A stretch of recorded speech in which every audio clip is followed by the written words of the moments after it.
मैं हमेशा ये कहता हूँ कि महाराज जी के सानिध्य पाए जब भक्त मिलते हैं तो सत्संग होता है ना? आपको भी अच्छा लगता है। तो इस तरह का भी कोई दृश्य आता है तो बहुत अच्छा लगता है और उसमें कुछ राज छिपा होता है। जैसे कहते हैं महाराज जी की हर बात में साहब कोई ना कोई राज छिपा होता है। बिल्कुल। उसके बाहर जो तखत बैठा है, बिछा हुआ है, जी। महाराज जी विराजमान थे। मैं बल्ला उसमें बरामदे में घुस नहीं पाया हूँ। महाराज जी पहले ही बोले मंगोड़े क्यों नहीं लाया। अरे महाराज जी झूठे हो गए थे। अरे प्रेम में काय को झूठो साँचो है, काय को झूठो साँचो है। लिखा है मैंने। उसमें कुछ त्रुटियां भी हो गई होंगी। मैं कोई साहित्य का विद्यार्थी नहीं रहा और साहित्यकार नहीं रहा, कवि नहीं रहा, लेखक नहीं रहा, प्रवचनकर्ता नहीं रहा। वो तो टूटी फूटी भाषा में लिख दिया है। भाई आप भक्तों ने स्वीकार कर लिया है, ये महाराज जी की कृपा है, इसमें मेरा कुछ नहीं है। जी जी। हाँ।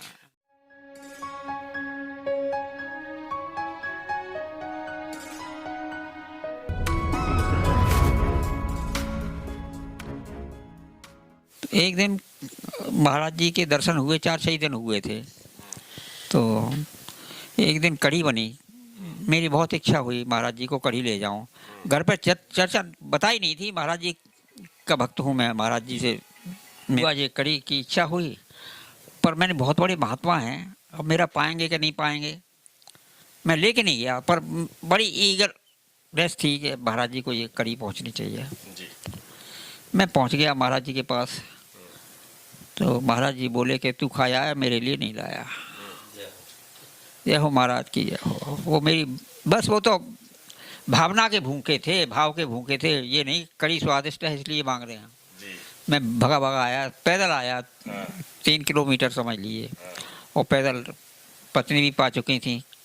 वो जो शेष बची कड़ी वो महाराज जी को लेकर के गया और महाराज जी ने बड़े प्रेम से उसको पाया। जय हो महाराज की जय हो। वो प्रेम के भूखे थे। और ऐसे ही एक दिन हुआ। जी जी, स्वागत है, बताएं बताएं। और बाजरे की रोटी और बथुआ का रायता जाड़े के दिनों में वो अक्सर मुझसे मंगाया करते थे। दूसरे हफ्ते में एक दिन, शायद मेरे ख्याल से नहीं, 15 दिन में एक दिन, हफ्ते में एक दिन मंगा लिए थे जी। और अच्छा, एक दिन ऐसा हुआ, फूस के महीने में कढ़ैया लगती है वहाँ। कढ़ाई में कुछ पकवान बनते हैं। जी। तो पकवान क्या, मंगोड़े बनवाए डाल के, और बाजरे की टिकिया बनती हैं, तिली का आटा, तिली और गुड़ डाल करके, जो हमारे क्षेत्र में पिटौआ कहते हैं। हाँ, पिटौआ कहते हैं, हमारे यहाँ टिकिया कहते हैं। तो सीतापुर की तरफ कहा तो पुआ है। पुआ वैसे वो खाली पुआ गेहूं के आटे का बनता है। जी जी जी। अलग अलग भाषाओं में अलग अलग प्रचार है, अलग विचार हैं, और अलग थोड़ा सा भाषा में अंतर आ जाता है, चीज के नाम में भी अंतर आ जाता है। ये तो सब लोग देखेंगे ना कि आप क्या बता रहे हो, तो क्षेत्र में क्षेत्र वाइज अपनी समझ लेंगे क्या क्या खाने को मिला है। तो वो जो टिकिया और मंगोड़े बने, पत्नी से कहा मैंने बाबा को पहले पहुंचना चाहिए। तो उन्होंने इसका विरोध किया कि नहीं, बाबा को ले जाएंगे तो ये ठंडे हो जाएंगे, और अंगीठी पे खाना बन रहा है, अंगीठी ठंडी हो जाएगी, ना तुम्हारे मतलब के रहेंगे ना मेरे मतलब के रहेंगे। तो मुझे बड़ा भरे मन से मैंने कष्ट तो मुझे हुआ। मैंने अच्छा तो ऐसा बाबा जी का निकाल के रख दो पहले, लाओ मैं खा लेता हूँ। भाई घर गृहस्थी भी देखना है, अब क्या करें, मजबूरी थी। तो हम खाने बैठ गए बाबा जी के लिए। एक तस्तरी में मंगोड़े निकाल के रख दिए, एक तस्तरी में टिकिया निकाल के रख दी। खाते समय मंगोड़ों की तस्तरी से मेरी थाली छुप गई या मेरा हाथ लग गया। अच्छा। ये मुझे ध्यान से, मेरी दृष्टि में वो झूठे हो गए। तो अब महाराज जी को कैसे ले जाऊं मैं। तो मंगोड़े तो मैं छोड़ गया, केवल टिकिया लेकर के महाराज जी के पास पहुंचा। तो जो उनकी कुटिया है उसके बाहर जो तखत बैठा है, बिछा हुआ है, महाराज जी विराजमान थे। मैं बल्ला उसमें बरामदे में घुस नहीं पाया हूँ। महाराज जी पहले ही बोले मंगोड़े क्यों नहीं लाया। अरे महाराज जी झूठे हो गए थे। अरे प्रेम में काय को झूठो साँचो है, काय को झूठो साँचो है। ये मैं गदगद हो गया, मेरा जो कांटा था दिल का वो सब निकाल दिया महाराज ने। ये ऐसी प्रेम की वाणी, अपनी वाणी से ही यानी कल्याण कर देते थे। जो मुझे कष्ट था, रास्ते भर कष्ट में आया, मैं चिंता करता हुआ मंगोड़े नहीं लाया, मंगोड़े नहीं लाया। वो सब मंगवा लिए मंगोड़े, वो खींच लिया कांटा मेरे दिल, खींच लिया कांटा। दादा जब ये विनय चालीसा छप गया और आपको पता भी चल गया कि काली कपूर जो भक्त है महाराज जी को उन्होंने प्रकाशित करवा दिया, तो फिर कभी आपकी चर्चा हुई बाबा नीम करोड़ी से कि लिखा या क्या कोई बात हुई? नहीं, महाराज जी से चर्चा क्या, वो तो वो ऐसे थे, कहते थे कि ये किसी को बताना मत, किसी को बताना नहीं, पर उनकी आज्ञा का किसी का मैंने पालन नहीं किया। मैं आपको बताऊँ, और भी कई आज्ञाएं हुई हैं मुझे, और आज पश्चाताप कर रहा हूँ उस चीज़ का कि ये मैं कि कितना धोखा खाया, परमात्मा से मिलकर के भी मैं धोखे में रहा। कई घटना ऐसी हुई हैं, कई बात। एक बार बैठा हुआ हूँ मैं उनके पास जी।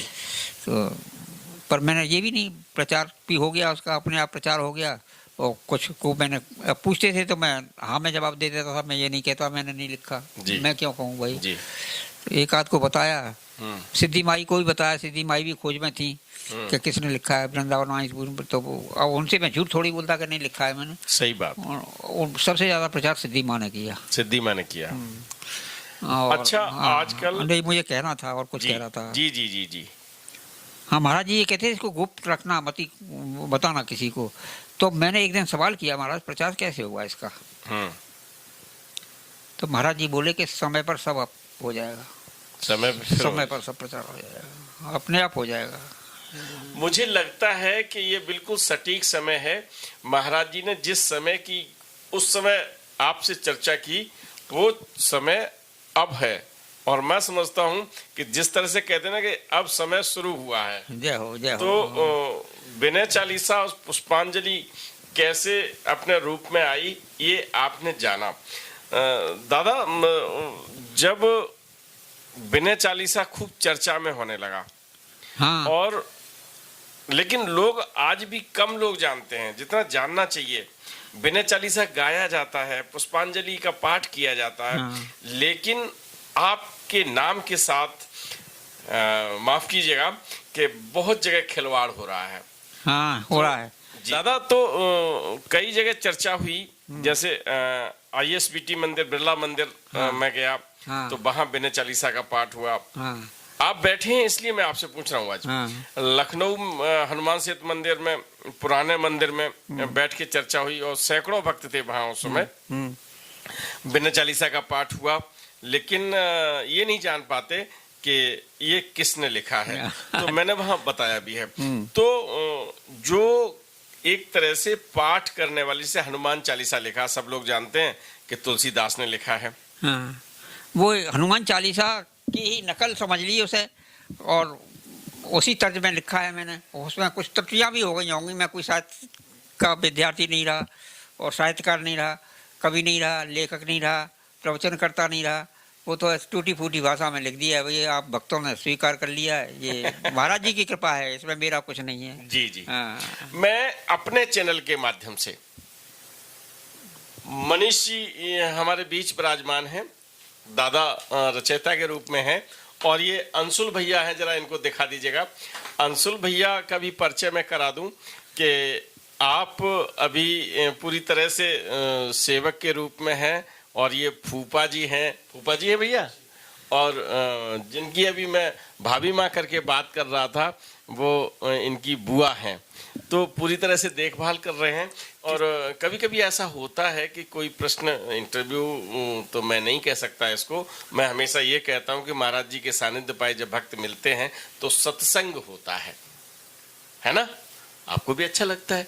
तो इस तरह का भी कोई दृश्य आता है तो बहुत अच्छा लगता है, और उसमें कुछ राज छिपा होता है। जैसे कहते हैं महाराज जी की हर बात में साहब कोई ना कोई राज छिपा होता है। बिल्कुल। देखिए, मेरा अपना अनुभव है, जो भी महाराज जी कहते थे, रोजाना मेरा तो आना जाना रहता था, सुबह भी और शाम को भी और दोपहर को भी। मुझे जब मौका मिल जाता, मैं ऑफिस जा रहा हूँ या ऑफिस से आ रहा हूँ, जैसे ट्रेन ही गया मथुरा वृंदावन से, अब लौट रहा हूँ मथुरा से, तो बाबा जी के आश्रम होता हुआ निकल के जा रहा हूँ, या वहाँ से जा रहा हूँ तो बाबा जी के आश्रम होता हुआ जा रहा हूँ। वो तो मेरे ऊपर कलई चढ़ी हुई थी, जैसे समझ ली कलई बर्तन पर चढ़ी हुई थी, ऐसे महाराज ओतप्रोत थे, अंदर भी और बाहर भी, तो ऐसा था।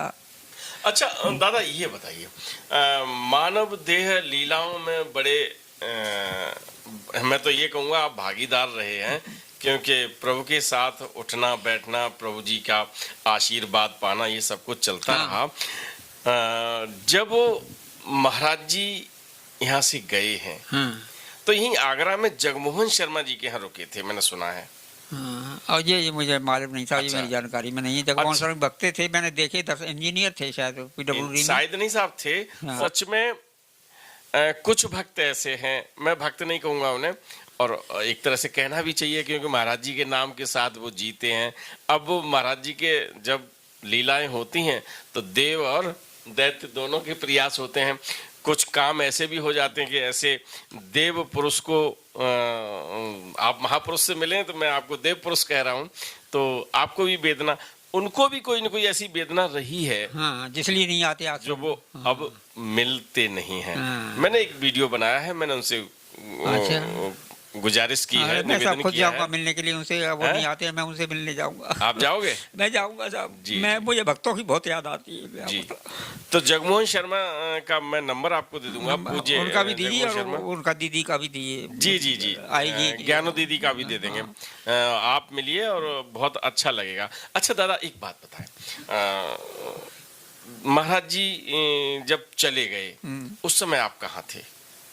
मैं मथुरा में, मेरी पोस्ट, महाराज जी के जाने से पहले मेरा ट्रांसफर हो गया था मैनपुरी से वृंदावन, मैनपुरी से मथुरा, एम्प्लॉयमेंट एक्सचेंज में। अच्छा। ITI में मैंने ये सुना था।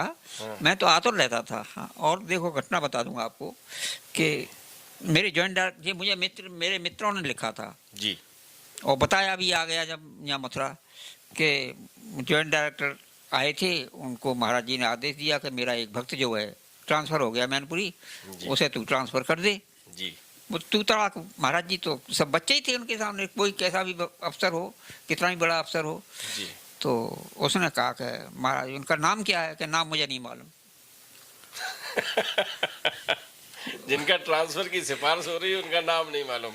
अब नाम नहीं मालूम तो उसने नाम मालूम करके फिर कोर्ट कार्रवाई की। अच्छा, वाइफ की मौसी के लड़के, जी, ये मुरारीलाल, वो प्रिंसिपल थे वहीं मथुरा में अपने कॉलेज के, तो वो अपने सरकारी काम से वहाँ जाया करते थे लखनऊ। जी, तो उन्होंने उनसे कहा, मैंने कहा उनसे मेरा ट्रांसफ़र करा दो। जी। तो वो गए जॉइंट डायरेक्टर के पास, तो कैसा, उन्होंने पूछा काय के लिए आए हो? क्या ट्रांसफ़र के लिए? किसका? क्या PD शर्मा का? क्या उनकी तो बहुत बड़ी सिफारिश है। क्या किसकी? क्या नीम करोड़ी बाबा की। अच्छा, हाँ, ये नाम बताया नहीं, वो समझ गए। हाँ, मेरा नाम बताया ना कि उनकी ट्रांसफर। महाराज जी ने तो नहीं बताया। महाराज जी ने नहीं बताया। हाँ। अरे वो अपने आप मालूम करे, जॉइंट डायरेक्टर की इतनी कहाँ वो कहा कि उनके आदेश का पालन करे, वो डर के मैं जब मेरे ट्रांसफर की बात कही तो वो कर नहीं पाया, तो वो आया नहीं महाराज जी के दर्शन करने, समझ लीजिए। वो दर्शन जब मेरा ट्रांसफर कर दिया तब आया दर्शन करने के लिए।